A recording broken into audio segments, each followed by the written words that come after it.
magalang, maugma, mahigos magtanong, mapusok, dawa sa lingis kang panahon. Sa huyang pagmaot ang kaptaninunan, pagtugod, pag-alang sa Diyos, sa gobyerno.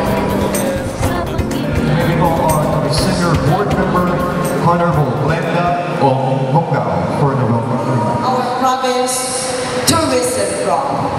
Sa pamamagitan ng pagbibigay karangalan natin sa ilang mga karapat-dapat na individual, we are any heroes or aspirations for the future.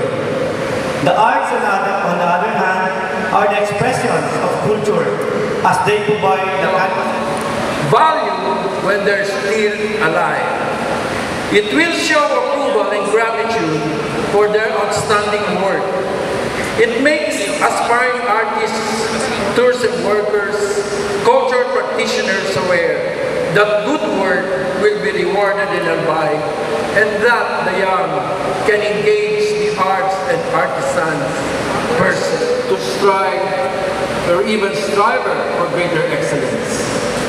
This activity is also an opportunity to celebrate artistic and cultural Albay, which has the potential to entice tourists to visit our province, which is why there is a direct connection.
But globally as well.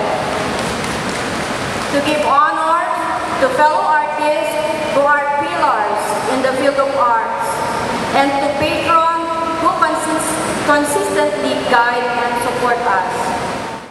Gumawa po kami ng tourism circuit na pwede po ninyong pasyalan sa amin. Pwede po tayong mag-umpisa sa ating simbahan na last year lang po, nalagyan po ng marker na National Historical Commission of the Philippines. Kumbaga, isa po yan na pinakalumang simbahan po dito sa Albay.